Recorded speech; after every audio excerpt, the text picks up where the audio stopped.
Can we talk about what happened today? Education update. May malungkot na balita mula sa Ateneo de Zamboanga University kung saan 2 estudyante ang nasawi sa isang shooting incident. Dahil dito, iniutos ni President Marcos ang masusing investigasyon habang nananawagan ang mga education advocates para sa mas mahigpit na seguridad sa mga paaralan.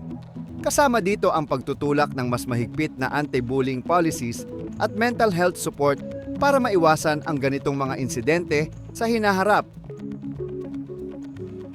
Sa mga apektadong lugar, suspended ang face-to-face classes at government work sa Metro Manila at 17 provinces ngayong August 19 dahil sa habagat.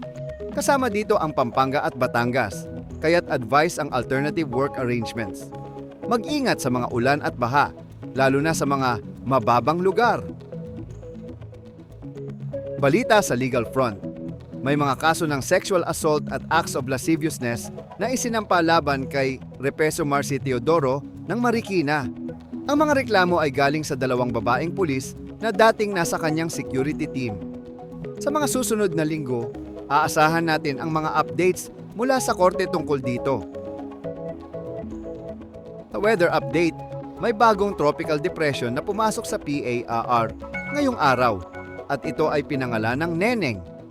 Ayon sa Pag-asa, hindi ito inaasahang tatama sa kalupaan pero magpapalakas ito ng habagat kaya asahan ang pag-ulan sa ilang bahagi ng bansa. Patuloy nilang imomonitor ang galaw nito para sa anumang pagbabago sa forecast. Update sa transport sector. Sinuspinde ng Ombudsman si LTFRB Chairman Vigor Mendoza at OTC Chair Teofilo Guadis ng 6 na buwan. Ito ay dahil sa paggamit ng lumang IT system na nagresulta sa dagdag na bayarin para sa mga motorista.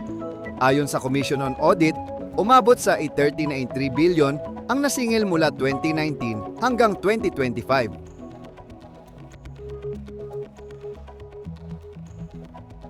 Classes and government work are suspended bukas sa NCR at 17 areas dahil sa ulan. Planuhin ang schedule accordingly.